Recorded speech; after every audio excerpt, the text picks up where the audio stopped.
we can start.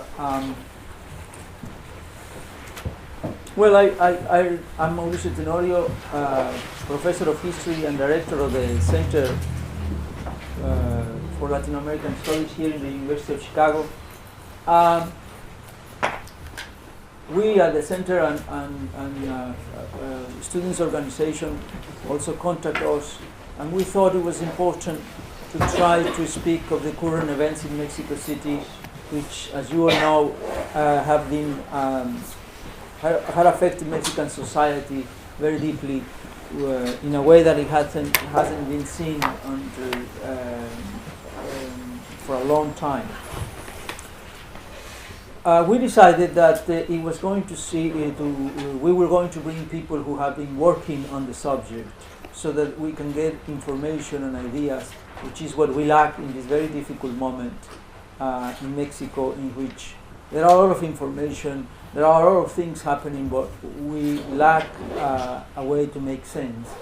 And we decided to invite to my distinguished and very good friend Guillermo Trejo, who is an associate professor of political science at the University of Notre Dame, very near here, and the author of a very important book published in 2012 by Cambridge University Press, Popular Movements in Autocracies, Religion, Representation, and Indigenous Collective Action in Mexico. He's been working in collective action and violence for a long time, and he's now currently engaged in a project of violence and collective action precisely in many parts of Mexico, and has been working on the subject for a long time. So I thought it was a very good idea to ask him to come to tell us something, and for you, all of you, to ask questions. Also, we invited Arturo Cano, who is a very well-established Mexican journalist with a very long experience as a journalist, who had covered many parts of the country, very difficult parts. We were just talking with him how he was in Michoacán and now in Guerrero. We all know him because of his work in La Jornada, but he has written several books also. The last one, if you haven't read it, I recommend it to you. It's a book on El Bester, Doña Perfecta, and has been covering Guerrero, and we also thought that was a good idea, thanks to the help of Susan Gesh, who fortunately knew Arturo. We were able to bring him here. And so now we have two people here. I'm not going to talk a lot. I'm just going to explain you the dynamic of our little event.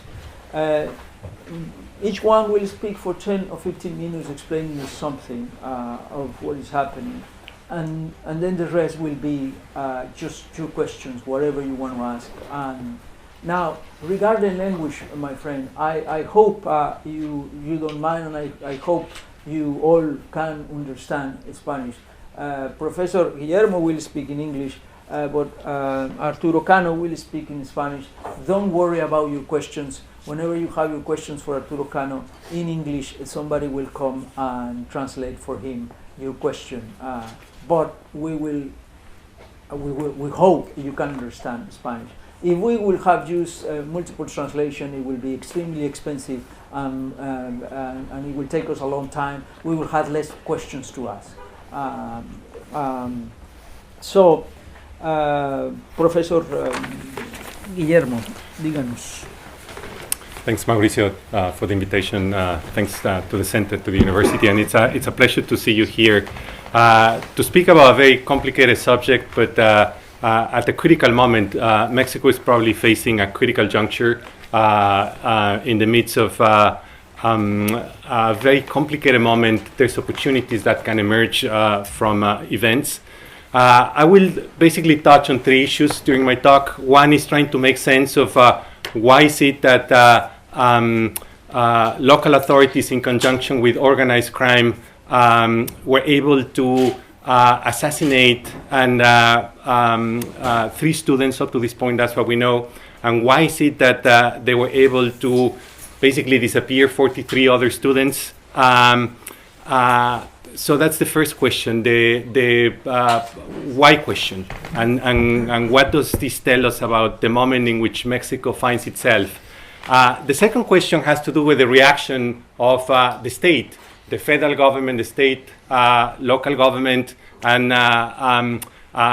international institutions more generally. And the last point I would raise with you, or the last set of issues, is the reaction by civil society, and both domestically and global. So let me start with why such horrible event happened in Mexico. And let me just give you sort of pieces of information. We know that since 2006, 2007, up to today, between 90 and 100,000 people have been killed in events associated with organized crime. This is just a number to start, between 90 and 100,000 people since 2006, 2007. And this is the single most important number that Mexican government officials and security analysts have followed for a long time. We know that 2011 was the year when homicides reached the highest point. And since 2011, we've seen a decline in homicides associated with organized crime year by year. Now, this is not, it's not the end of the story. If you just look at the data, well, Mexico is still, or organized crime is still killing between 10 to 12,000 people per year. That's a lot. But in the government narrative, 2011 was a peak point, and since that point on, it's been only good news, because killings have been declining systematically. 2 months ago, the government and security officials were ready to say that Mexico had turned the page to the security crisis that the country was facing. And 8 weeks later, we're in the midst of the worst crisis that this government has faced, and probably one of the worst crises, human rights crises, that Mexico has experienced in past decades. Now, why is it that there was such a misunderstanding of the problem? Well, I would say that one of the reasons is that the government and security analysts have been so obsessed with one dimension of the problem. But there's many other dimensions. We know that 23,000 people are missing. We don't know whether these are cases of forced disappearances, just disappearances. We just have, the government has a data set of 23,000 people missing. They've been sitting on that data set. They don't know what to do with it, or maybe they don't want to go deep into analyzing those cases. But the fact of the matter is that we have 23,000 people missing. Now, first important piece of information, of those 23,000, nearly half took place in the first 2 years of the current administration. So while homicides were declining, disappearances were skyrocketing. And that's one piece of information that should have given some caution to the government that we haven't really turned the page. Second piece of information, which is quite crucial, and this is something I've been working with my colleague from Notre Dame, Sandra Ley. We've collected information on assassinations, assassination attempts, cases of abduction, and very direct and open threats against authorities, local candidates, and political activists. And we have collected up to 500 cases. Most of these cases involve assassinations and assassination attempts. These are approximately 66 to 70% of the cases. And what we know is that there was a lot of assassination attempts during the administration of Felipe Calderón, but in the first 2 years of the current administration, that time series also skyrocketed. So we know that in the first 2 years of the Peña Nieto administration, there's been fundamental changes in the type of violence that we see in Mexico, and this is something that the administration overlooked. They were quite busy negotiating important reforms, but when you inherit a country with close to 70,000 casualties, you cannot simply say, we will not talk about that issue. We need to concentrate on economic reforms. Victims wait a couple of years, criminals wait a couple of years because we're busy negotiating structural reforms. You really need to look, you really need, as a policymaker, you cannot simply say, ceteris paribus, let me just do economic reforms. Now, what we have right now is, and let me just concentrate on what the data on assassination and assassination attempts of local authorities really tell us. Well, it signals a major inflection point in the criminal industry in Mexico. So whereas in the past, organized crime and drug trafficking was, for the most part, an economic enterprise. These were economic firms operating in illicit markets. What we've seen in the past few years, specifically since 2011, is the transformation of some of these organizations from being simply organizations that seek economic profits to those who want to capture local power. Let me be very explicit about this. It's not national power that they want, but it's local power. It's regional power. And one of the reasons why they began targeting candidates and they began targeting local authorities is because they are really trying to recreate local political orders. What they are trying to do is to penetrate the municipality, and the municipality has become, since 2011, a very important source for financing drug wars. There's many regions in Mexico in which controls over drug territories are very contested. Now it's not 2 cartels, but we have 5, 10 different organizations fighting for controls of specific drug trafficking regions. And these wars, these turf wars, are protracted and they're costly. And what many of these organizations are doing is they're trying to look for alternative sources to fund these wars and to remain competitive in the drug industry. So what we've seen is that since 2011, they discovered that looting the financial resources of municipalities was a very profitable and very easy activity to conduct. What we've seen since 2011, I emphasize 2011 because that's a local election in Michoacán in which for the first time we saw the very direct intervention of one organized crime group, Los Caballeros Templarios, the Knight Templars, participating and trying to shape and to impact the electoral result. They did. They were able to penetrate important regions of the state of Michoacán, and they were able to influence the electoral outcome. After the election, the 2011, they moved on to the next stage, which was to control many of those local governments. They were able to demand up to 30% of the public budget of many municipalities for public works. They were able to demand up to 20% of the salaries of local bureaucrats of municipalities. And they were able to demand from local authorities that they allocated public projects to firms actually working for these criminal groups. Now, this is something we saw very clearly in Michoacán. The crisis of last year really allowed us the rise of the self-defense groups, the new policies of the government. Things started changing in Michoacán, and many mayors were forthcoming and began talking about the situation that many of them were living. Now, these days in Mexico, we believe that mayors and municipalities are the weak link of the Mexican federal structure, and we tend to think that all mayors are the bad guys and that all local polices are corrupt.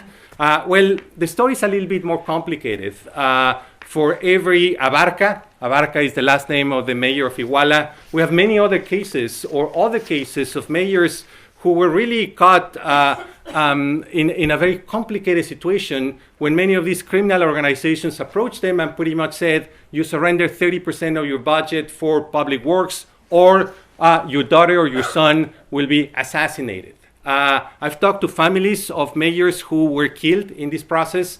I've talked to different associations of mayors, and many of them really tell you that if you become mayor of a city with a history in which in previous years, in the previous 4 to 5 years, all the mayors have been assassinated, all the mayors went into their office to find human heads on their desk. Believe me, when you get those threats, you react and you surrender part of your budget. Now, the key is that we have many cases of mayors who actually went public. They went to Mexico City, they demanded protection from the federal government, and often the reaction from the federal government, both during the administration of Felipe Calderón and in the current administration, was there's not much we can do. We cannot protect all the mayors. It's your choice. What I would do, and this is the Minister of Interior speaking to one candidate who was eventually killed, he said, if I were you, I would not pay. Rather than proactively send forces from the federal government to help mayors or to conduct investigations, pretty much the actions of the federal government was hands off. So to summarize my first point, what we've seen in the previous 2 years is a major transformation in Mexico's criminal industry, one in which criminal organizations in portions of Guerrero, in portions of Michoacán, specifically if you look at the map of where authorities have faced assassination attempts or have been assassinated, it's really in the area Tierra Caliente where parts of Guerrero, parts of Michoacán really come together. That's where you see a lot of the coercion against mayors. So Michoacán and Guerrero are very complicated areas in terms of histories of recent histories of coercion, criminal coercion against local authorities, but also Tamaulipas, also Durango, also Chihuahua, also Sinaloa. So we have several parts of the country. We've identified which are those areas, and in those areas in which criminal organizations are trying to become the hegemonic local powers, they either penetrate municipalities and subdue authorities, or they've gone to the point in which they can actually run their own candidates, as in Iguala, and govern and tax populations. So the case of Iguala is quite dramatic because populations were being taxed formally, but also they were paying the criminal tax. So it's dual taxation. Levels of taxation in many of these places are like in Scandinavian countries, but you probably get the public goods that you would get truly in a failed state or in a country undergoing war. So this dual taxation is quite complicated. This dual taxation is really what's behind the tax revolt of Michoacán, which was the rise of self-defense groups. And what comes together with the transformation of some of these organized criminal groups into primitive states is that they have the problem of hegemony, and they also have the problem of consent. They need people to actually obey the new laws. And that's one of the reasons why they go after mayors, local authorities. But in the case of Iguala, more specifically, once they had controlled the municipality, they needed to send a very strong signal to anyone who would defy the rule that they would pay a very high price for disobeying the local orders, both of the mayor and of the criminal group. And this is the high price that students paid. This was one of those groups with a long history of contestation. This is one of the most combative, a very radical social movement, and this was one of those movements who could actually defy the rule of the criminals, the rule of the mayor, and this is a typical case of an exemplary massacre to really signal to the rest of the region that if you were the owner of a small shop and did not want to pay 30% in criminal taxes, this is the type of consequence you would face. This was a signal to society at large, civil society, business, and others of who was ruling in that region.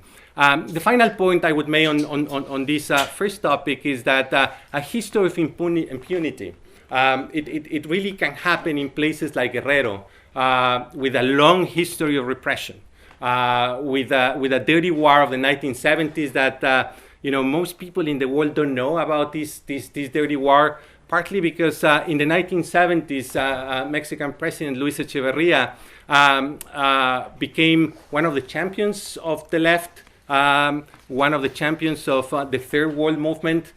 He was someone who opened the doors of Mexico to all dissidents from Argentina and Chile who were escaping dirty wars and military rule. He opened the doors of Mexico, welcomed them, gave lots of resources, opened public institutions, universities to find a place for them. But at the same time, and this is something that would spark the smile of Machiavelli, what he was doing domestically was applying the same techniques, the same dirty war techniques that Chileans and Argentines were escaping from to deal with dissidents in Mexico and most specifically in Guerrero. The dirty war in Guerrero, on a per capita basis, if you just take Guerrero as a country, is just as nasty as many of the dirty wars in South America, but the world didn't know at the time. Very few Mexicans actually know about the extent of this dirty war, but it's a dirty war that has been unaccountable, has remained unaccountable and unpunished, and these are the type of events that are really in the back of the mind of many of these government officials and criminals when they actually take the decision to massacre populations, because they know that the probability that they will be caught and they will be punished is practically zero. So with those priors, local authorities went ahead and did what they did. They also know that they have some levels of protection at the state level. And this is something we've known for a long time, that the problem is not just the municipality. For most of the 1990s and the 2000s, the main sources of protection for criminal organizations were at the state level, where at the state attorney's office, it was the state level police. It was key offices at the state level that provided most of the protection. So this is a chain of protection that does not end in the municipality. It also affects the state. And finally, this is a very complicated case, more specifically the case of Iguala and the massacre of the Ayotzinapa students, because there is compelling evidence that federal authorities actually knew about the connections between the local mayor and organized crime, at least going back to the beginning of 2014. I mean, this is a case in which many people are asking today. The very same attorney general who's really doing the investigation for the case, him and his team had evidence 8 months ago prior to this that the mayor was colluded with organized crime. Everyone is asking the question, why is it that he did not act? Well, sadly in Mexico, we have a history in the past few years in which local authorities actually wait to act until you have an election. It is very possible that the Attorney General's office would have acted next year during election times to expose the leftist party as a party that was corrupt. This is something that we saw during the administration of Felipe Calderón. The timing of law enforcement was influenced by elections. And this is something that we truly need to overcome at one point in Mexico. Do I have a few more minutes to touch on other issues? So how did the Mexican government react? I think this is a textbook case of how not to react. If there's students here from the Harris or from Harvard, they like to do case studies. This is one of those case studies in which we really need to look very closely. The first reaction by the federal government and President Peña Nieto was to say this is a local issue. Hands off, 10 days. Of course, he had public opinion survey data saying people believed it's a local issue. But,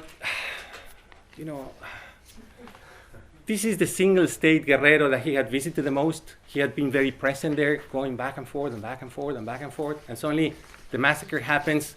Within 48 hours, you go there, you move in. It took them 10 days to react. We know that in case of forced disappearances, whatever authorities can do, it's really within the first 36 hours. By the time they moved in, 10 days late, it really took the federal government a while to really understand the situation. I think they don't understand the situation up to this point. And then comes the famous trip of the Mexican president who goes to Asia, which is, if you understand the symbolic, power has so many symbolic elements. And the signal that you send by saying, my attorney general is on top of things, even though he's getting tired. I'm busy. I need to go to Asia. It's again, why does he go to Asia? Well, he has to meet with top level officials and caress those koalas that they did. It was a question of foreign direct investment. There are many reasons to actually move on, but I think to take the trip. But there's a key element that I think Mexican elites are missing, which is you can attract lots of foreign direct investment. You can undertake very interesting structural reforms, but in the absence of a democratic rule of law, very little will be achieved. You will not have the possibility to really take off the way most Mexicans believe they will. And let me underline the issue of a democratic rule of law. Democratic, and let me emphasize again, democratic. So what we hear over and again in Mexico is we need the rule of law. And everyone speaks about that. We need the rule of law. Well, we really need more than the rule of law. We really need the democratic rule of law. We need to change procedures. We need to overhaul the judicial system in very radical ways. Let me just touch on the last issue, the way civil society has reacted. And there's an interesting suggestion coming out from civil society. We've seen tremendous mobilization in the last few weeks. Student mobilizations. If any one of you has been in those protests in Mexico City, I was there for the second one.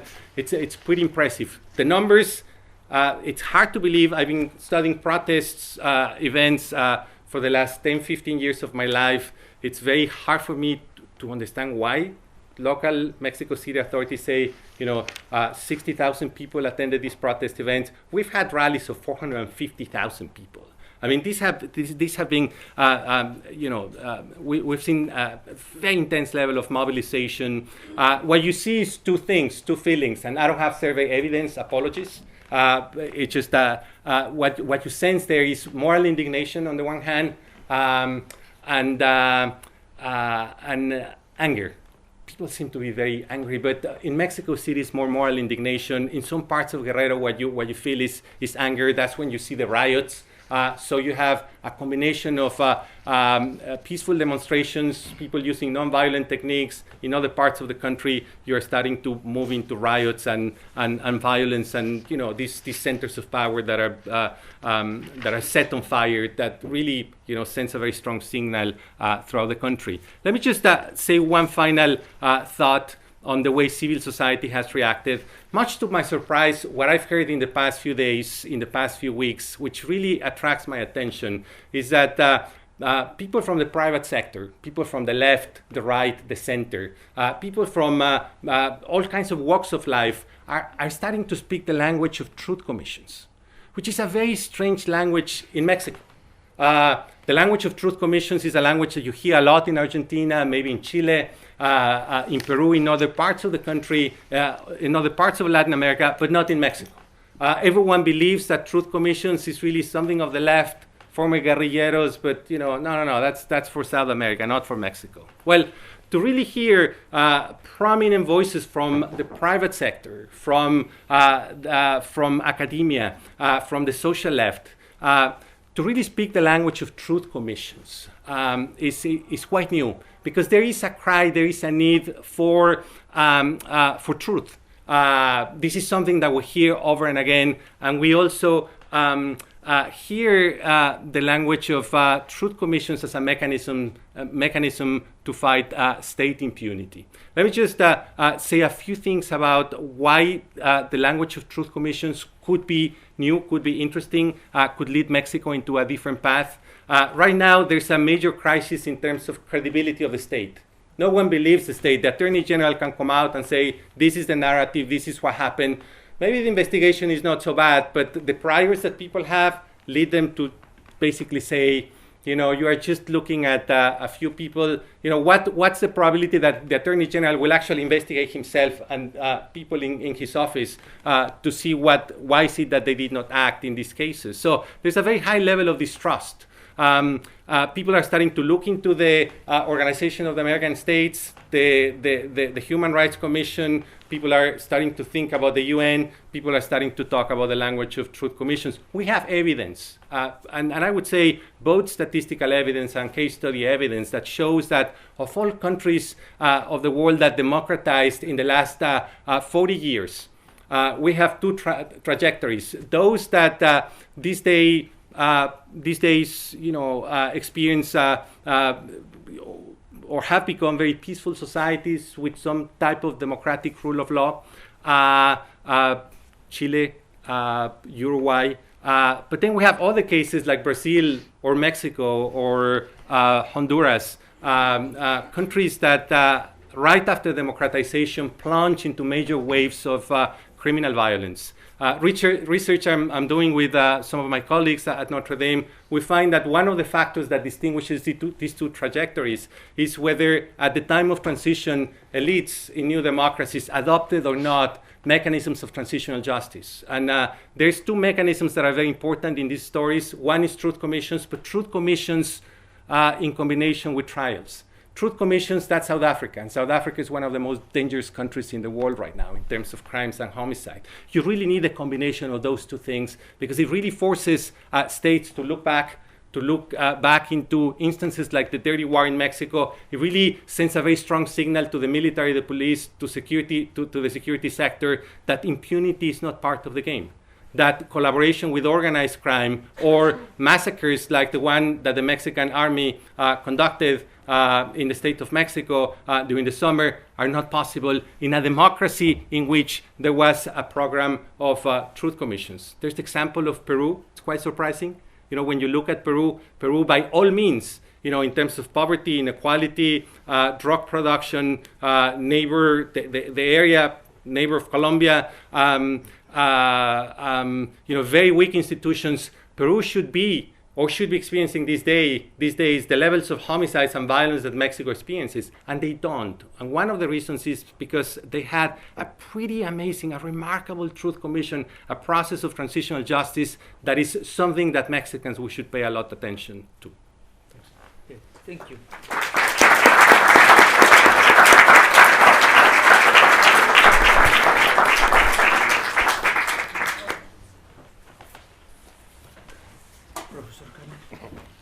Gracias.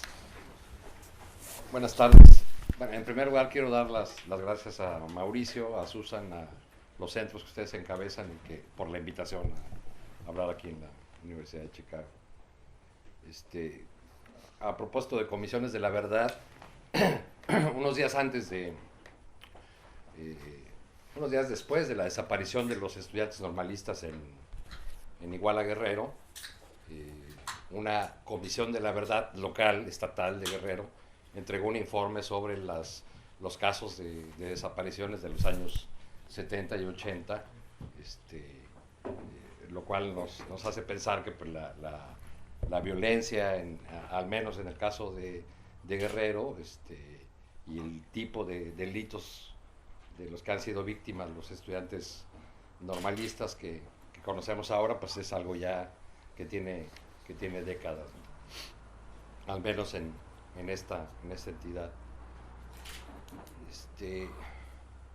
Hace algunos meses el presidente Obama se dijo muy preocupado de que México se estuviera convirtiendo en el principal proveedor de productos derivados de opio, Estados Unidos. Yo no sé si el presidente Obama sabía o no que cuando decía eso, estaba hablando de Iguala, de la ciudad donde fueron asesinados 3 jóvenes normalistas, otras 3 personas, y donde fueron detenidos por la policía y desaparecidos 43 estudiantes normalistas. Normalistas les llamamos a los estudiantes que se están preparando para ser maestros de educación básica. En el caso de la Escuela Normal Rural de Ayotzinapa, ahí se forman 2 tipos de maestros: licenciados en educación primaria, que van a dar clases en escuela elemental, y licenciados en educación indígena, bilingüe. Son las dos carreras que hay en esa escuela. ¿Por qué digo que a lo mejor sin saberlo Obama estaba hablando de Iguala? Pues porque Iguala y su vecina, la cabecera municipal de Cocula, que está apenas a 20 kilómetros de Iguala, son el lugar a donde llega o baja, o como lo llamó un colega periodista, el escurridero de la goma de opio que se cultiva en la sierra de Guerrero, ¿no? Según quien proporciona la información, en el estado de Guerrero se produce entre 60 y 95% de la goma de opio que produce México, y el estado de Guerrero es el principal productor de este producto. No estamos hablando de un lugar lejano, perdido en la sierra. Por ejemplo, cuando se habla del famoso Triángulo Dorado, donde hacen esquina los estados de Sinaloa, Chihuahua y Durango, que es un lugar inaccesible, por allá perdido. No, estamos hablando, en el caso de Iguala, de una ciudad que está a 190 kilómetros al sur de la Ciudad de México, como de aquí a Milwaukee, ¿no? ¿Qué sería? Algo equivalente. Bueno, pues ahí en esa zona, en esas dos ciudades, es donde llega la goma de opio. Recuerdo que el 28 de octubre pasado caminaba yo tratando de que no se me escapara el presidente municipal de Cocula. El otro Abarca, pues ya dijimos que está preso, ¿no? Peñalosa, que es el alcalde de Cocula, pues su policía también participó en el secuestro y la desaparición de estos jóvenes normalistas. Él es miembro del PRI, no del PRD. Fue detenido, interrogado, liberado. El día que yo lo vi y caminé con él por la plaza, poco antes había estado otra vez platicando él con unos agentes federales. Dijo que no lo habían interrogado, sino que había sido una conversación para intercambiar información con esos policías federales. Pero pues él caminaba por esa plaza de Cocula, que es un pueblito muy pintoresco, con grandes árboles en esa pequeña placita, y quería caminar más rápido. Yo le estaba preguntando sobre los nombres de las personas que manejan los camiones de la basura en Cocula, porque mientras conversaba con él, a unos pocos kilómetros de ahí, las autoridades de la Fiscalía General de México estaban haciendo un gran show. Llevaron a varios fotógrafos desde la Ciudad de México para que tomaran fotos del lugar donde estaban trabajando los peritos, incluyendo el equipo forense argentino, en el lugar donde después, diría la versión oficial de la Procuraduría General de la República, habrían sido muertos o terminados de asesinar los estudiantes, después colocados encima de una gran hoguera formada por llantas y leña, alimentada durante toda una noche, todo un día entero hasta la tarde siguiente, para después triturar los huesos y todo aquello que resultó de esa gran quemazón, echarlo en unas bolsas de plástico y vaciarlo en un río, que esa es la versión oficial que terminó dando el Procurador General de la República sobre los 43, sobre el destino de los 43 estudiantes normalistas, ¿no? En una versión además que tiene muchos huecos, que mucha gente no cree, y que además le urgía al parecer al gobierno presentar esa versión, porque el presidente Peña Nieto iba a China y tenía que llegar con alguna oferta, y porque querían ya bajar el ritmo, la intensidad de las protestas, de las movilizaciones, y decir que los jóvenes estaban muertos era una manera de buscar que bajaran esas movilizaciones, aunque no podían decir que estaban muertos porque no tienen pruebas de que estén realmente muertos. Entonces el alcalde caminaba y le iba pidiendo allá a su asistente que me diera los nombres de los conductores de los camiones de la basura, de los camiones del servicio de limpia municipal, que son solo 3. Terminé hablando con los 3 choferes de los camiones y con sus respectivos asistentes, y contrario a la versión oficial que decía que que los criminales impidieron a los trabajadores de limpia del municipio subir desde el día 26 de septiembre, cuando cometieron los crímenes y supuestamente incineraron o quemaron los cadáveres, pues uno de los choferes a mí me dijo que apenas una semana antes de ese día le habían impedido subir, y que no habían sido hombres armados civiles, sino que habían sido soldados del ejército mexicano los que le habían impedido seguir subiendo a ese lugar. La versión oficial dice que es un lugar donde no pasa nadie, que está lejos del camino, etcétera, pero bueno, por ahí pasan personas que llevan su ganado a pastar o que regresan con el ganado, y también varios pepenadores, gente que vive de la basura y que iba ahí a recoger basura, llegaba al lugar. En fin, ese es uno de los muchísimos huecos que hay en esa versión de las autoridades, ¿no? El alcalde de Cocula, que repito es del PRI, pues no quería hablar yo le estaba preguntando, además de los nombres de los choferes, pues por qué su municipio se había convertido en un lugar donde que era de particular interés para los criminales, porque además a él le habían matado a su director de seguridad pública. El municipio no era la primera vez que sabía de casos de desaparición. 17 jóvenes de Cocula en los meses anteriores habían sido desaparecidos, ¿no? Esto de los normalistas pues llamó la atención porque son estudiantes, porque los agarraron juntos, porque tenían demandas políticas, etcétera, etcétera, pero la historia de las desapariciones es larga, continua e impune, ¿no? Total que el alcalde no quería responder, al final respondió su secretario que caminaba al lado de él, como diciendo, pues ya no molesten periodistas necios, pues si saben de qué se trata este asunto. Digo, pues ¿por qué es importante que ocurra? Dijo él, pues porque somos un lugar de paso. Estamos a 1 hora y media de Tlacotepec. Tlacotepec es conocido como la capital de la siembra de amapola, ¿no?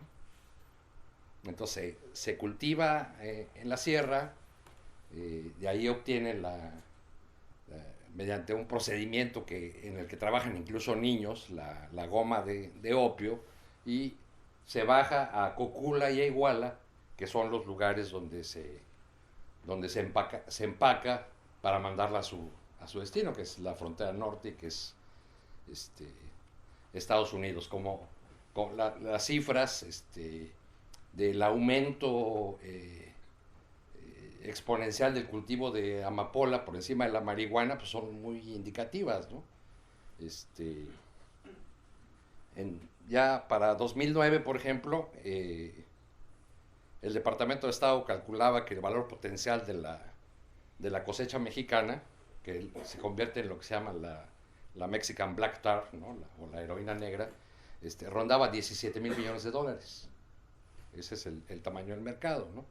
Y el Ejército de México calculaba que para el año 2012 la superficie sembrada con amapola ya superaba en 40% a la sembrada con marihuana. Entonces lo que tendríamos quizá que preguntarnos es cuánto vale ahora esa cosecha, y qué tiene que ver ese producto, la goma de opio, con los asesinatos, con las salvajes torturas, con las fosas comunes, donde terminaron probablemente los estudiantes normalistas, y antes que ellos cientos, si no es que miles de personas, muchas de ellas inocentes, ¿no? Entre los móviles, lo que no ha podido, una de las cosas que no ha podido responder el fiscal mexicano, como muchas otras, es cuál fue el móvil de este crimen, ¿no? Han dicho en ese camino muchas mentiras. Por ejemplo, han dicho que los estudiantes fueron a boicotear un acto político de la esposa del alcalde Abarca, que quería ser su sucesora.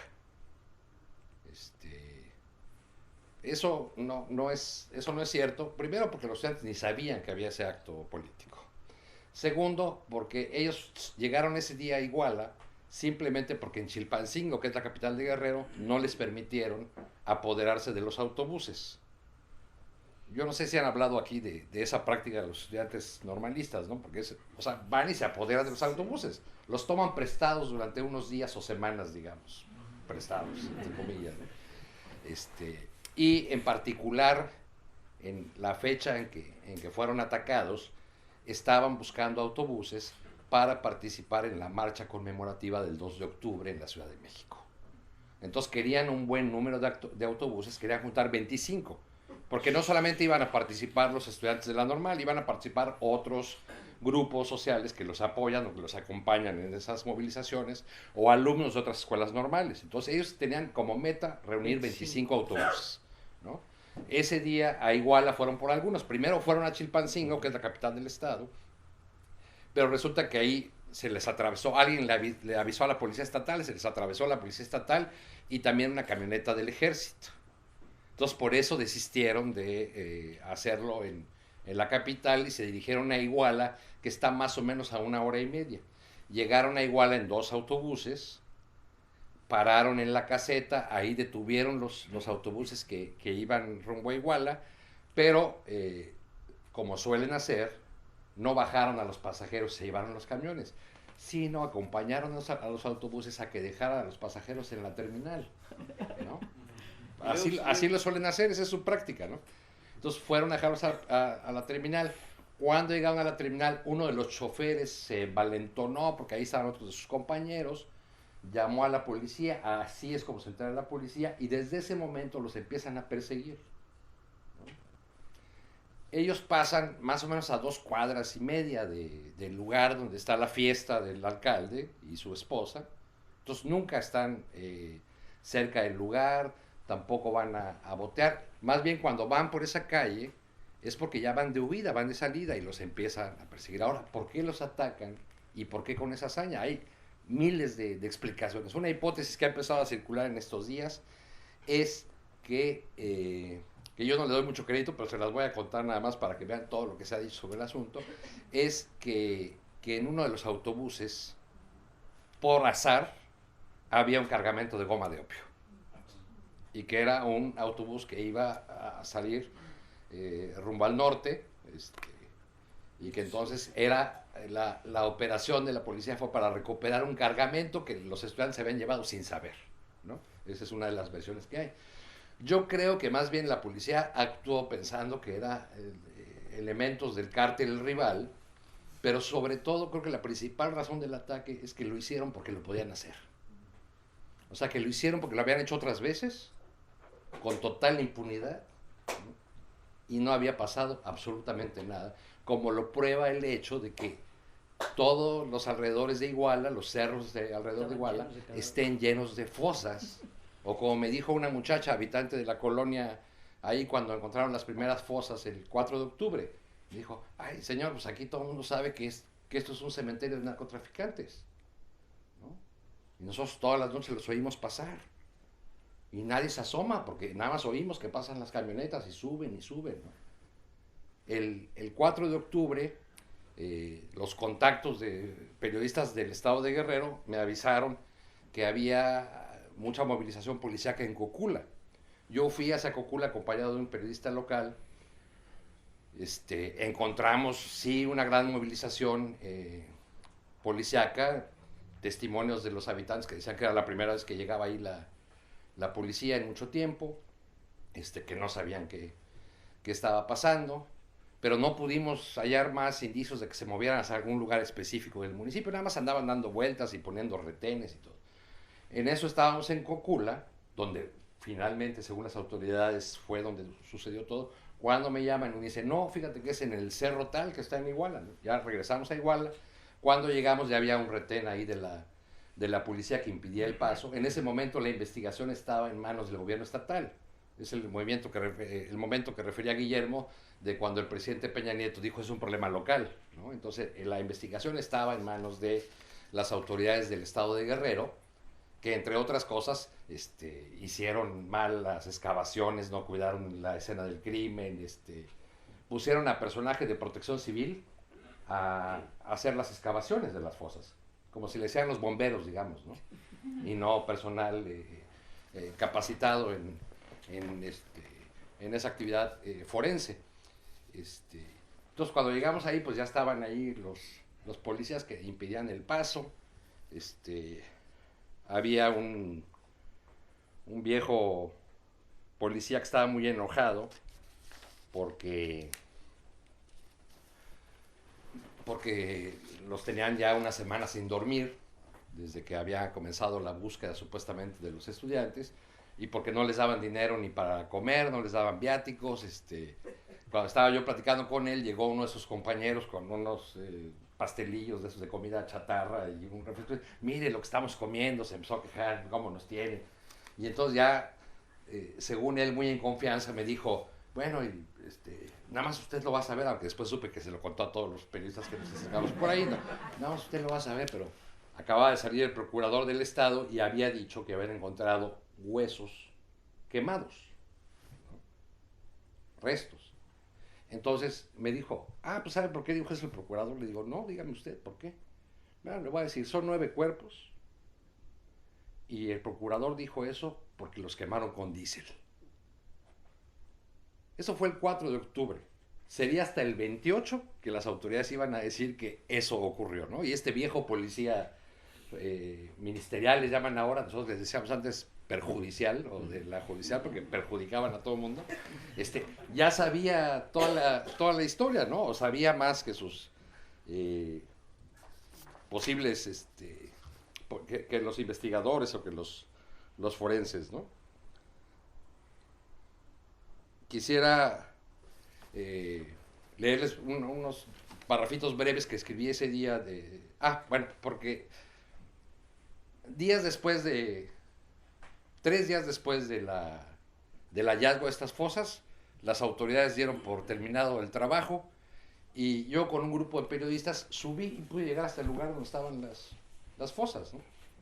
Así fue como cuidaron el lugar del crimen. Igual ahora en el lugar que las autoridades dijeron que era el basurero donde quemaron los cuerpos de los estudiantes, pues también ya pudieron entrar los periodistas hasta el mero lugar de los hechos, ¿no? Yo, después de que caminé ese lugar, escribí lo siguiente: si los restos humanos encontrados ahí, sería más que inexacto decir cuerpos, son o no de los normalistas de Ayotzinapa, es otra historia. Algo es seguro, las personas que fueron echadas a esas fosas tuvieron que llegar hasta ahí por su propio pie. Caminaron hacia su propio fin. Eso solamente se puede entender cuando camina uno a ese lugar, porque llega uno en coche hasta un punto donde ya no puede pasar el coche, y de ahí hay que caminar 20 minutos.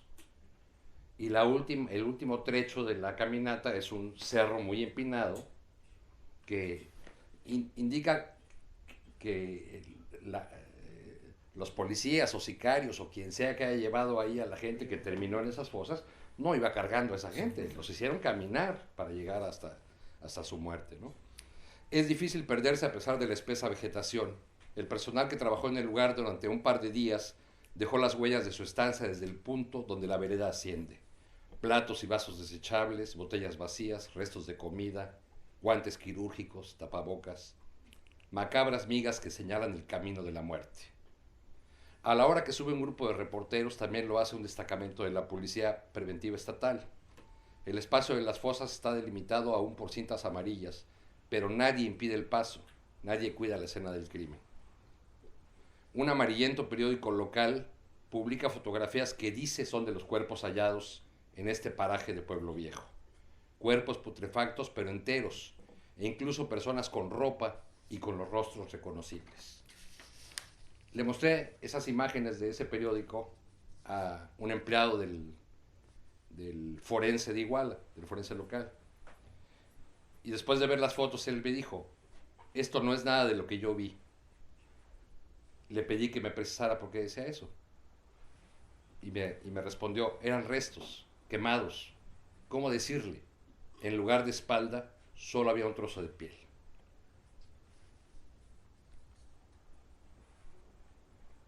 La pregunta, o una de las muchas preguntas que no ha podido resolver el gobierno es, naturalmente, si no son de los normalistas los restos encontrados en ese lugar, entonces ¿de quién son? ¿No? En estos días, un templo de la ciudad de Iguala está lleno de personas que buscan a sus familiares desde hace años, algunos de ellos, y que tienen la vaga esperanza de que esta búsqueda de los estudiantes normalistas les ayude a ellos a saber dónde terminaron sus familiares. Vaya, uno de los pocos que ha sido identificado, y seguramente porque ahí hubo algún trabajo diplomático, fue un misionero de Uganda, ¿no? Uno de los pocos que terminó ahí en esa fosa, que además se me hace muy extraño porque él trabajaba como misionero en una zona que supuestamente pertenece al otro cártel, al de los rojos. No sé cómo fue a terminar a Iguala o cómo sus restos fueron a terminar a Iguala. Este empleado del forense que refiero en esta pequeña nota también me dijo que desde que empezó la historia de los normalistas, mucha gente se había acercado al forense a pedir ver restos, a pedir ver lo que habían encontrado, ¿no? Y que ellos no podían hacer nada porque le decían a la gente, es que usted tiene que venir con su acta, con la prueba de que hay una investigación, de que usted hizo una denuncia de la desaparición de su familiar.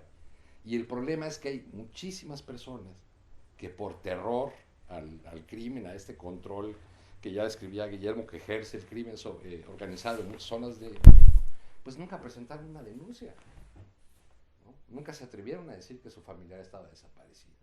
Ahora se están reuniendo en esta iglesia que les comento, porque aparece por ahí unos vividores que les dicen que son una fuerza ciudadana forense y que tienen el apoyo de una universidad en Inglaterra y que les van a hacer pruebas de ADN, que tienen 500 pruebas que van a ser gratuitas.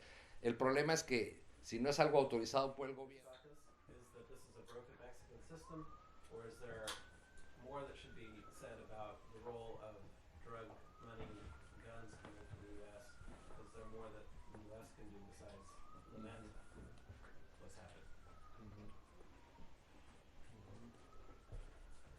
Yes. I would like if both of them could talk a little bit about the role of social network in all this crisis and the drug liberalization in every day. Okay. One last one.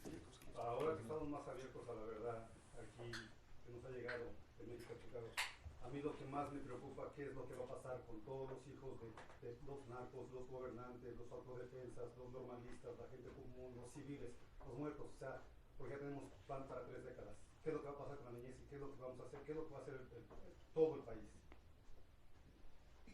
One last one before. ¿Se están planteando algunas soluciones o están tomando algunas medidas a partir de esto? Porque un poco lo que me deja escuchar o leer las noticias es un estado como de no veo soluciones, no veo que se planteen. ¿Se están planteando algunas? Profesores.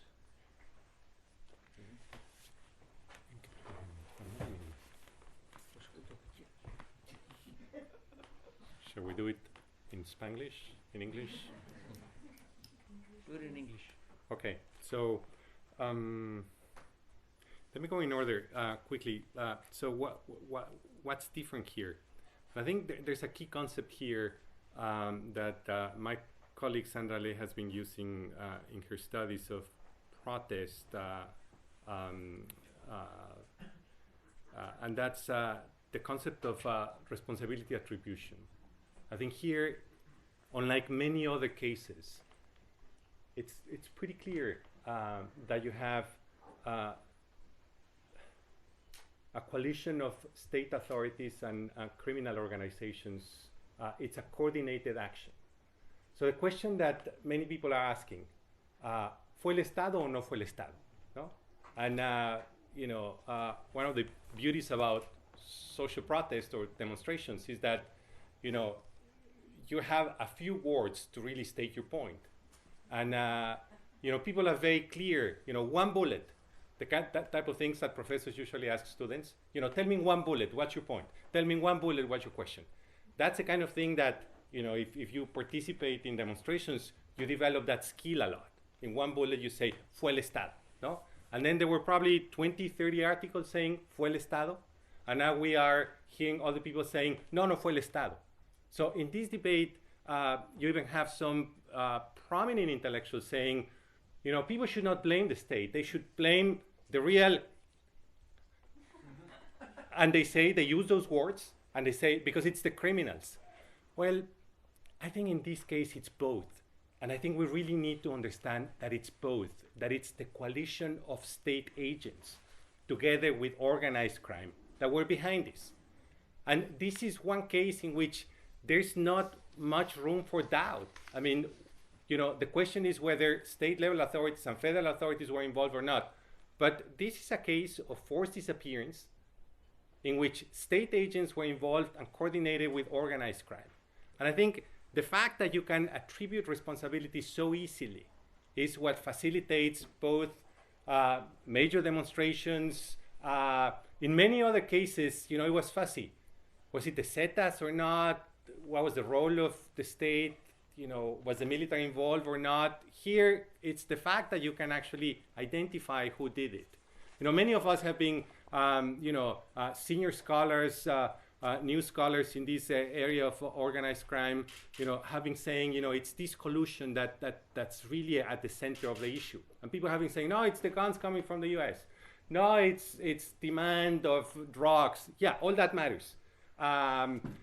People are saying, no, you have to look into the financial issue. But every time we said, no, look at the collusion, people would say, oh, no, you don't have evidence here.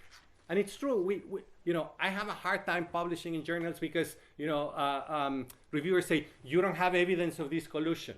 Well, we have evidence from here and from there, and I always add in footnotes. We don't have that evidence because, you know, it's not my role. I'm not the judicial authority. It's very complicated to actually identify those linkages between politics and drug trafficking. But now we have it. It's there. It's evident. And it's evident for everyone. Even though we don't, you know, there's many questions about the motives, it's there. And I think that's what's facilitated the indignation and the collective action.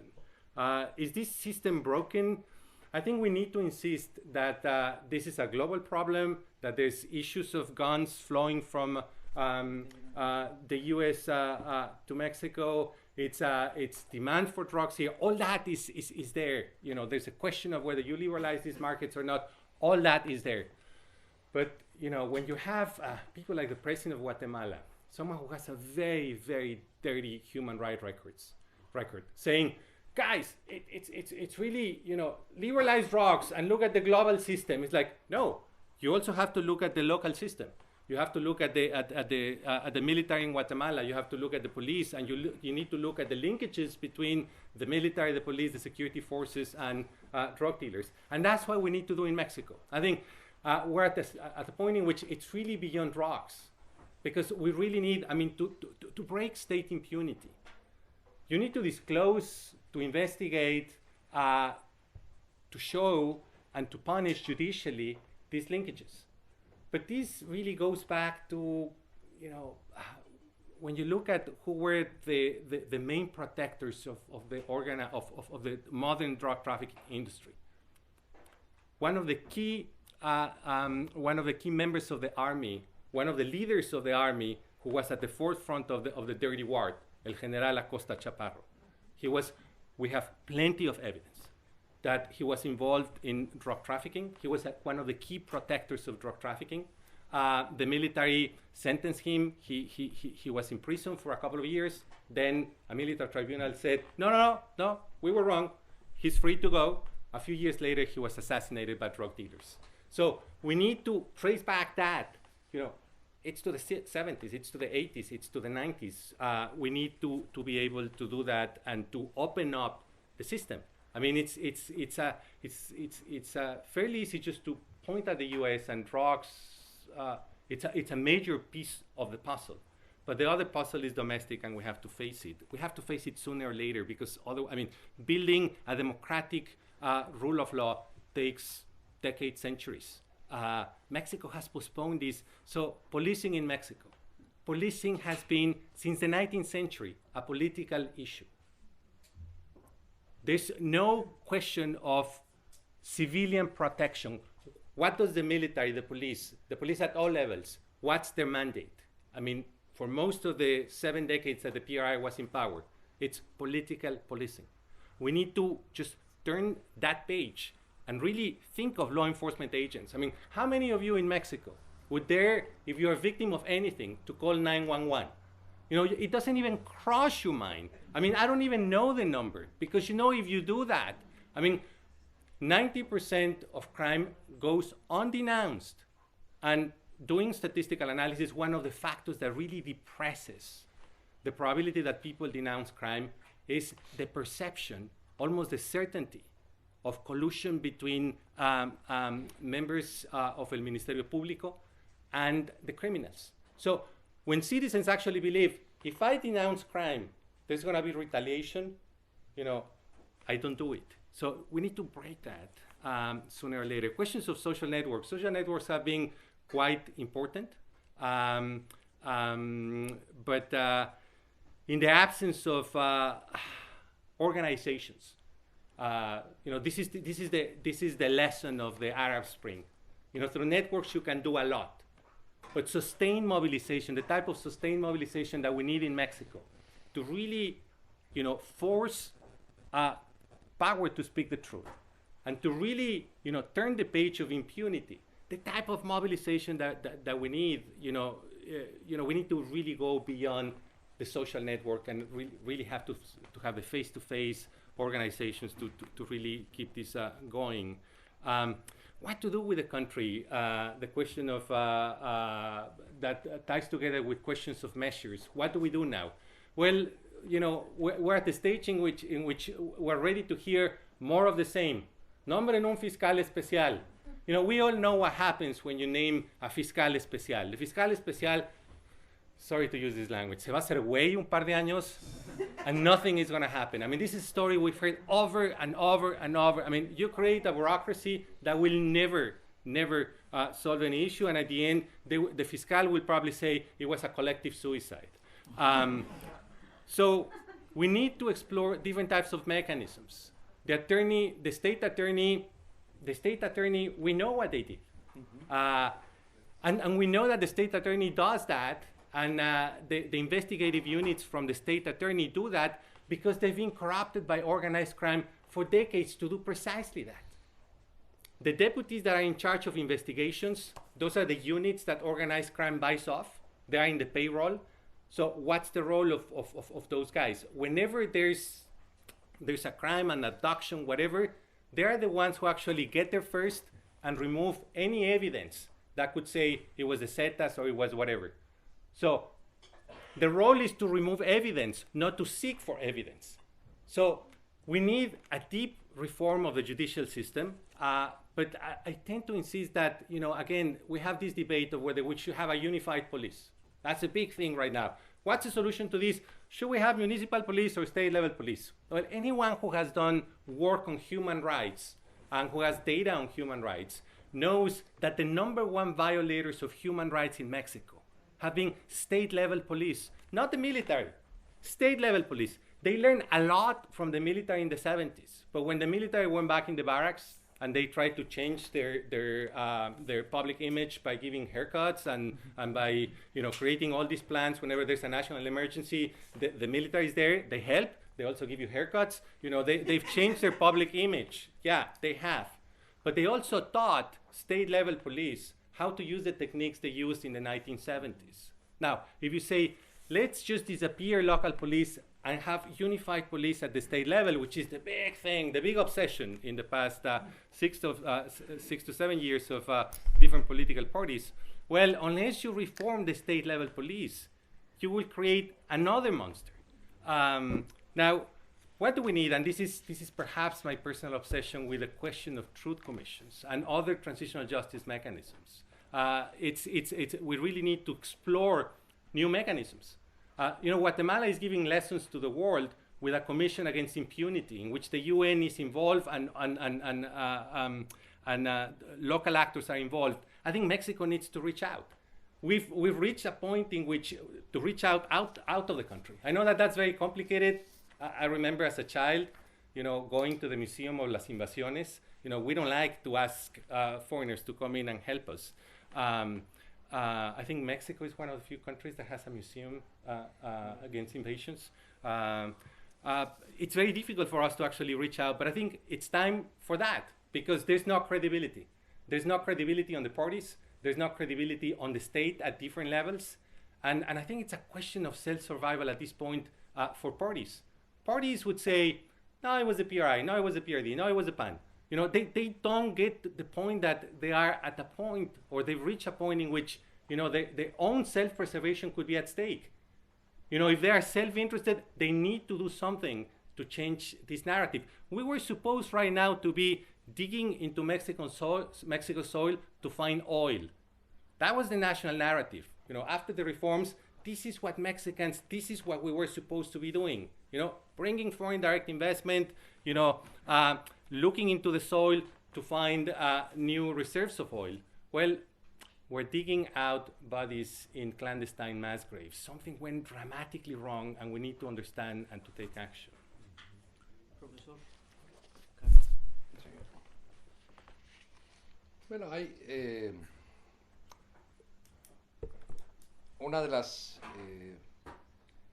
pocas cosas esperanzadoras en lo que está pasando en México es la vasta movilización de los jóvenes, o la vasta participación de los jóvenes en estas protestas por los muchachos desaparecidos, y también con la exigencia de justicia y de fin a la impunidad.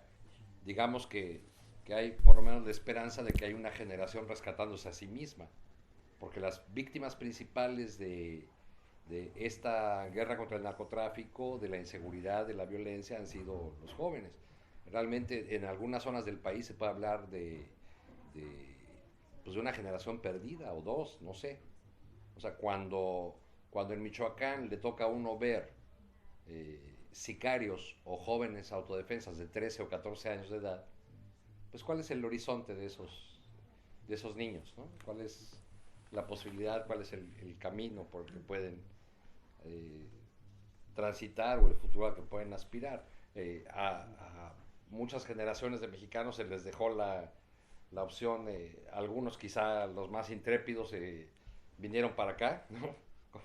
Durante muchos años, y los que se quedaron pues tenían frente a sí un horizonte de convertirse en sicarios, o de convertirse en víctimas del crimen organizado, ¿no? Sin muchas más posibilidades, sobre todo en algunas zonas del país. Entonces hay una movilización ahora en la que participan muchos jóvenes, y es en algún sentido una esperanza generacional, ¿no? Con respecto a las posibles soluciones, pues yo creo que el tema de la seguridad y la estrategia de lucha contra el crimen organizado quizá es uno de los más discutidos y sobrediagnosticados en México, ¿no? Ahora, con lo de los normalistas ha dado paso a este debate sobre si el crimen de Estado o no crimen de Estado, y es muy curioso que el artículo, o uno de los artículos principales argumentando que no fue el Estado, el de María Amparo Casar, dice, no fue el Estado, pero el gobierno federal falló en esto, y en esto, y en esto. Entonces hace una lista de tantas fallas del gobierno federal que pues dice, bueno, está bien, de acuerdo, no fue el Estado, pero el gobierno federal estaba molado en toda su estrategia, ¿no? Y la clave de ese fracaso del gobierno federal, pues es, en el caso de Peña Nieto, que dio continuidad a las políticas de Calderón sin modificarle nada, simplemente con una nueva narrativa. El crimen ha descendido, los índices delincuenciales han bajado, simplemente porque no se les presenta en las pantallas, o no forman parte de los titulares de la prensa. Entonces, sacar de foco el tema de la delincuencia organizada fue la manera que tuvo Peña Nieto para pretendidamente solucionar, ¿no? O sea, para Peña Nieto era un problema de percepción pública, ¿no? De una realidad cruda y grave en muchas zonas del país, en amplias zonas del país.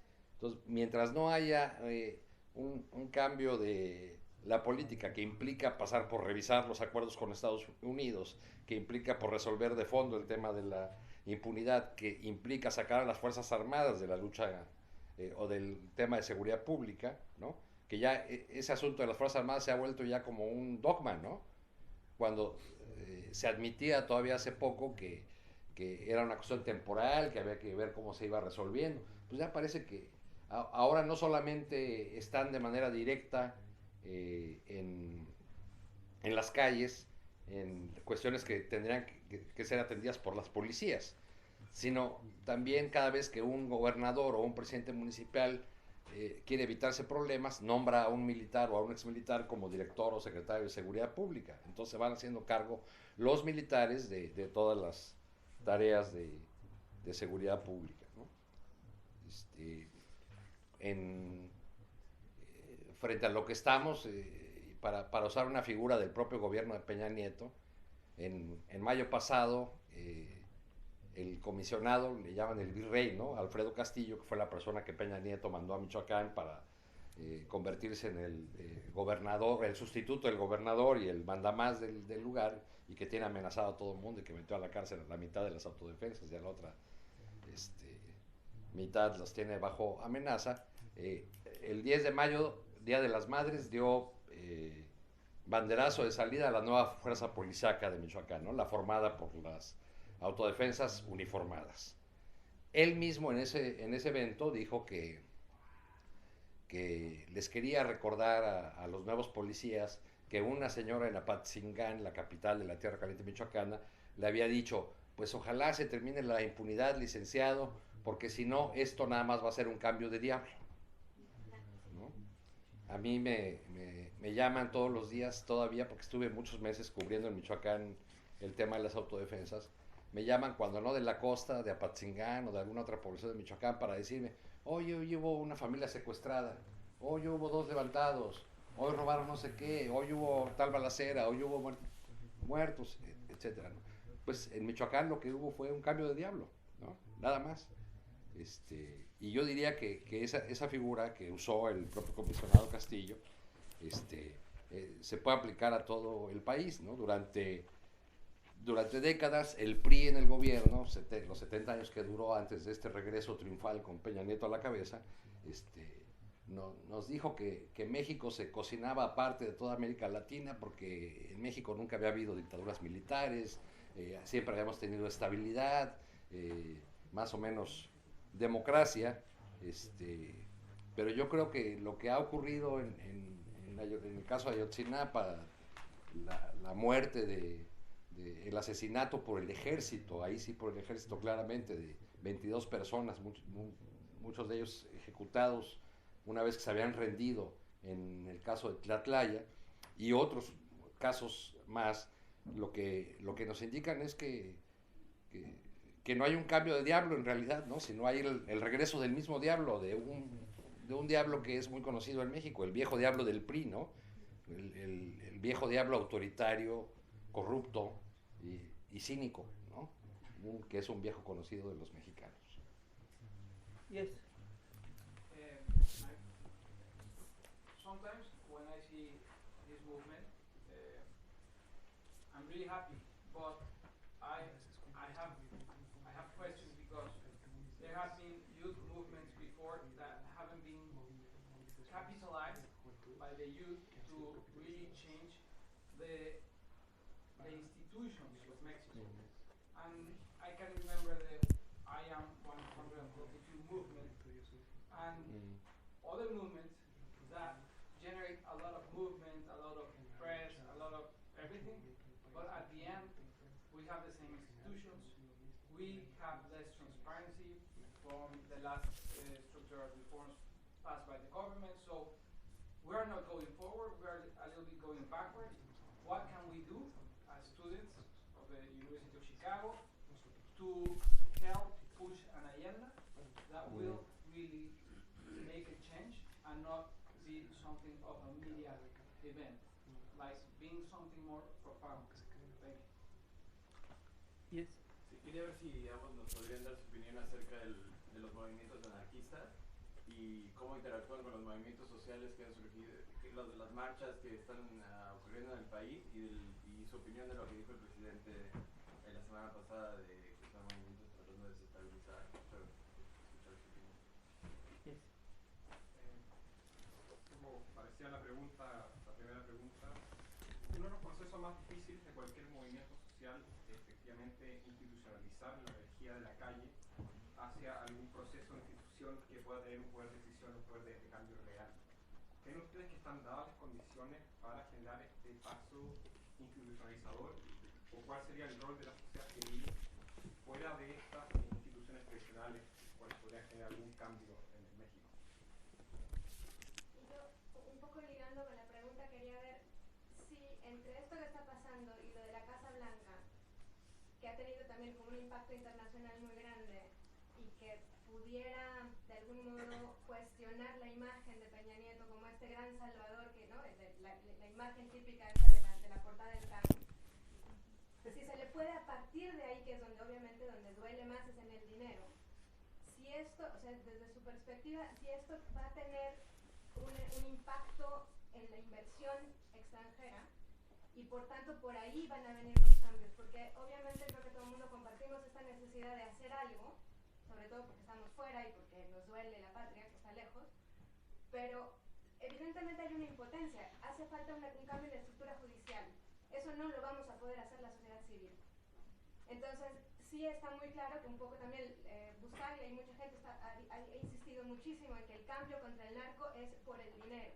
Entonces eso me pregunto cómo podemos hilar eso y si el dinero no va a llegar a México a partir de este tipo de cosas. Entonces el poder de las sociedades es mostrarlo y no sé, también guardarlo siempre en la memoria, ¿no? Porque ahora hace unos días leí una nota donde los zapatistas le decían a los padres: tranquilos, en 5 años nadie se va a acordar de ustedes. ¿Qué es lo que pasó con los zapatistas, no? O sea, todo el mundo marchamos y dijimos cosas cuando los zapatistas salieron y ahora nadie se acuerda de ellos, ¿no? Entonces, digamos, la parte como más real y triste es que nosotros no tenemos el poder. Profesora, ¿qué va a pasar? vamos a poner otra pregunta. Nada más pareciera como chiste o broma, pero ¿habría la posibilidad de que renunciara Peña Nieto o que se forzara tanto a que renunciara? Ok. Bueno, yo creo que los movimientos tienen ciclos y que no se podría explicar la fortaleza de este movimiento alrededor de Ayotzinapa si no fuera por antecedentes como el 132. Entonces, ¿sirvió de algo? Yo creo que sí sirvió de algo, ¿no? Ha creado generaciones, grupos, redes de relaciones que quizá conduzcan en un futuro cercano o mediano a un movimiento que pueda tener una expresión electoral o un movimiento que pueda tener otro tipo de resultados en términos de hacer cambios institucionales o de hacer cambios legales que urgen al país. O sea, no necesariamente se tiene que pasar por la vía electoral para lograr cambios en el aparato, en el sistema de justicia. O sea, también habría que pensar en el fortalecimiento de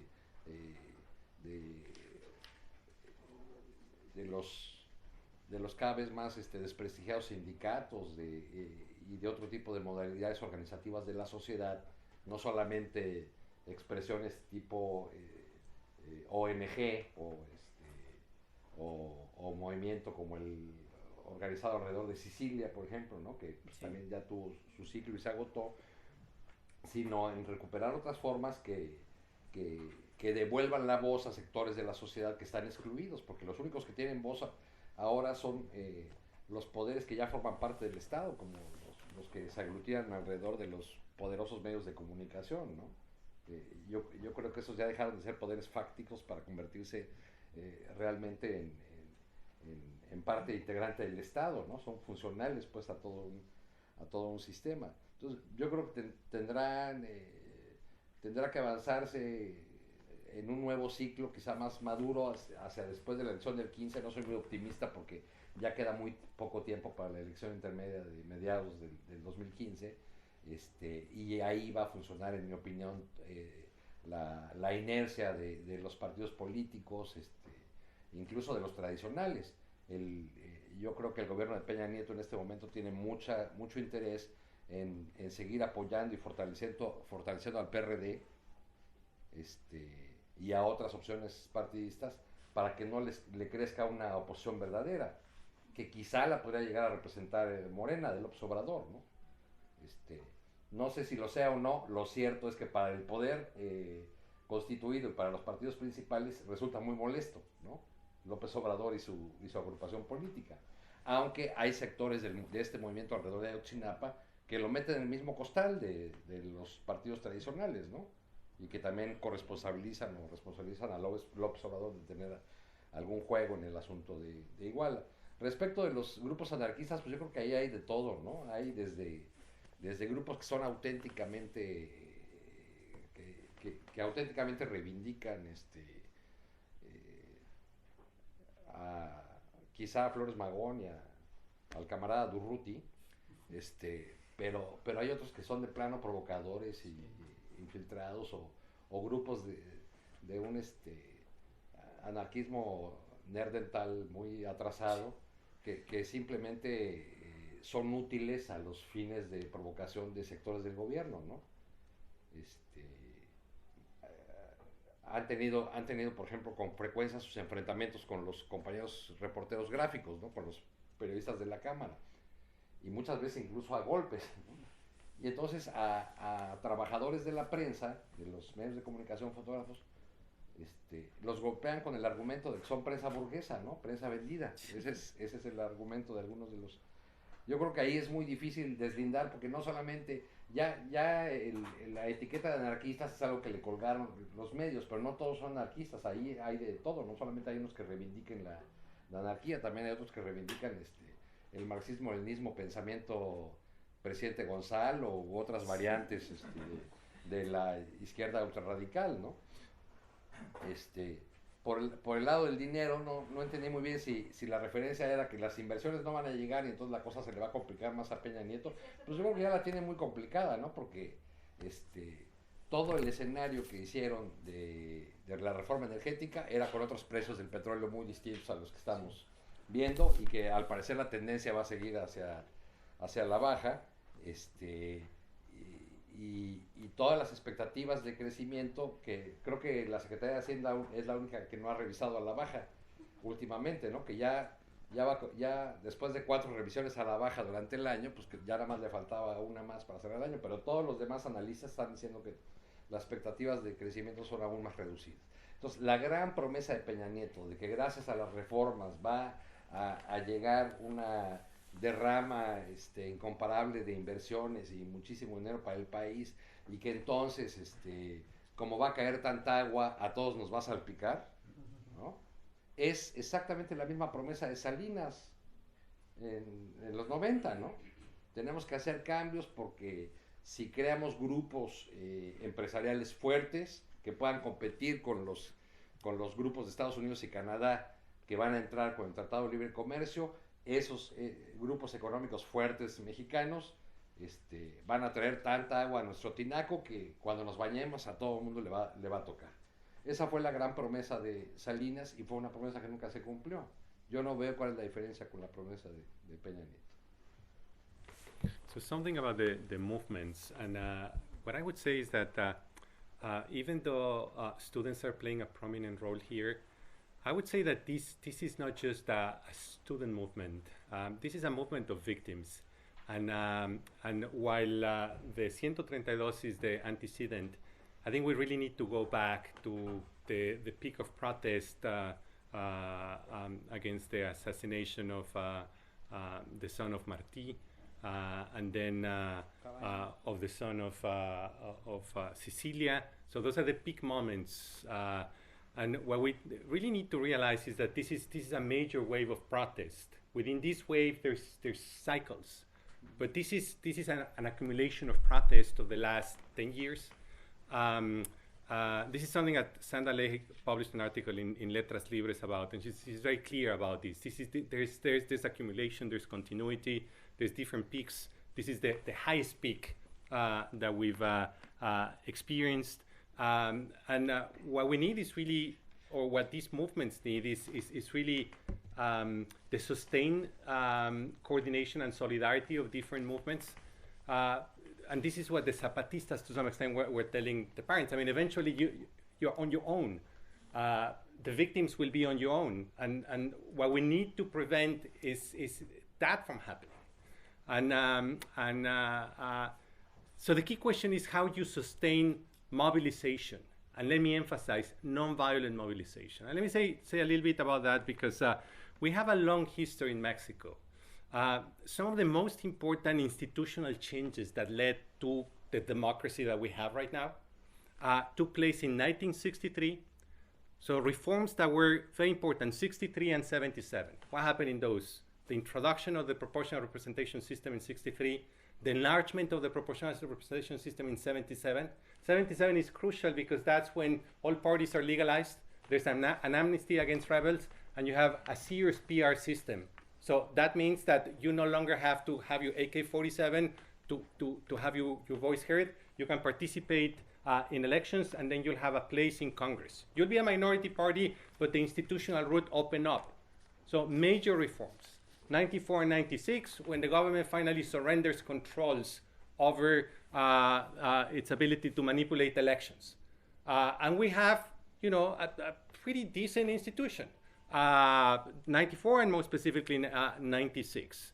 So what's behind those 4 episodes, major episodes of reform?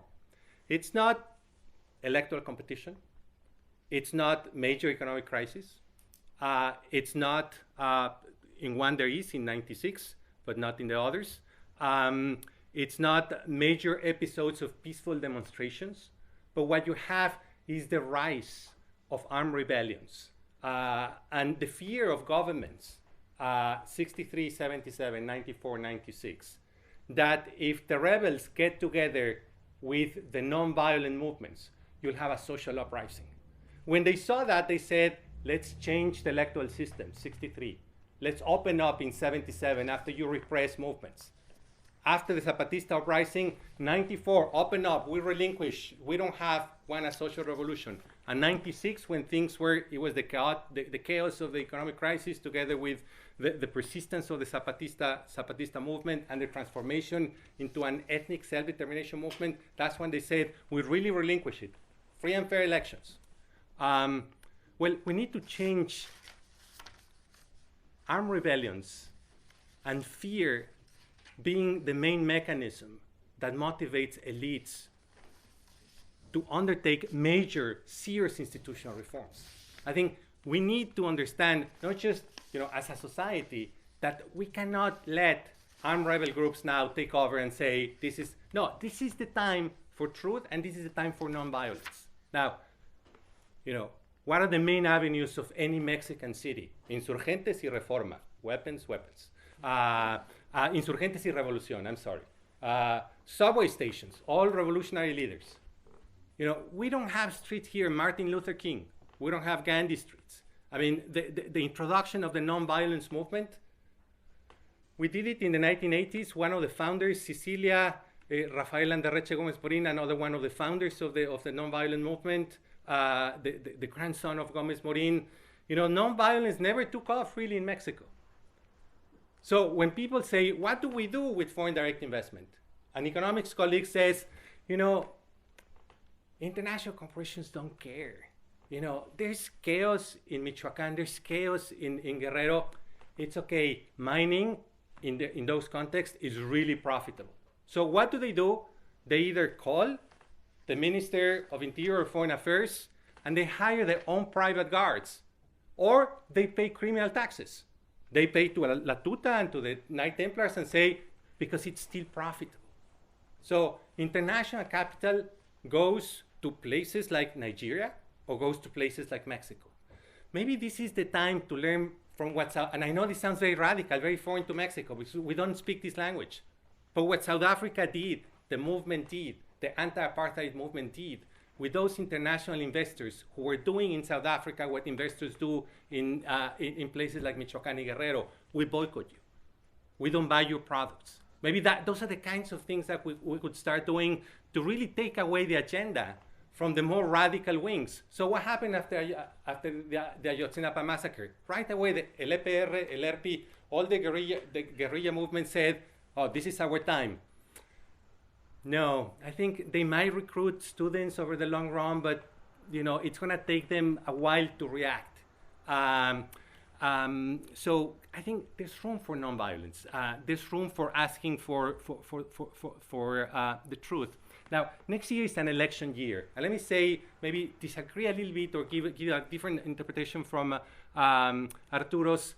Next year is we're going to have it's going to be the biggest election in the history of Mexico.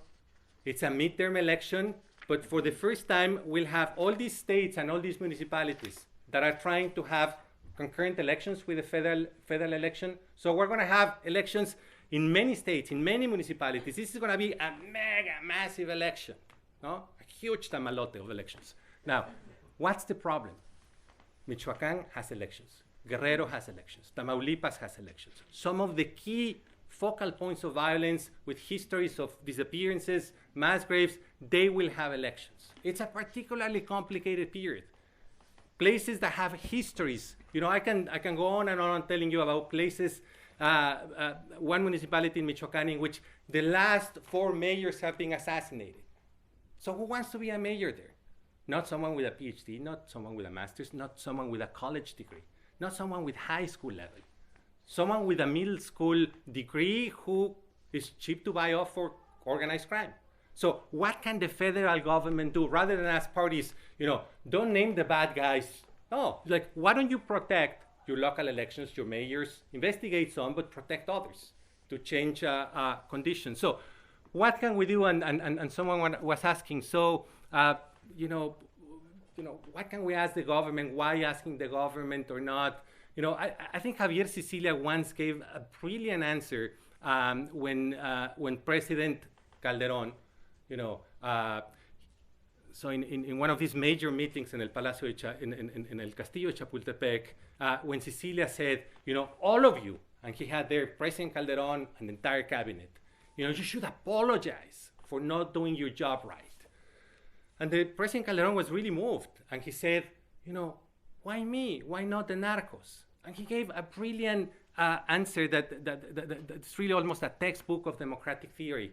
Because I elected you, I did not elect the narcos elected me, elected my son. So when you really think about that, the power of what he said, you know, when the state, when Peña Nieto and others say, you know, why us, why me? You know, it's a local issue. Blame the narcos. This thing of, you know, all these intellectuals saying, no, it's the narcos, it's the narcos. No, we know there's a conjunction, that the state is involved. And, you know, there's not much we can ask La Tuta. There's not much you can ask Los Rojos, but there's a lot that you can ask local, state, federal authorities. Last issue, the whole question about Casablanca. No? If you link, and let me link this to the renuncio of Peña Nieto. Should he resign or not? I don't know if the person who asked the question is still here. We have a long history of presidents having removed from power in Latin America in the last 30 years.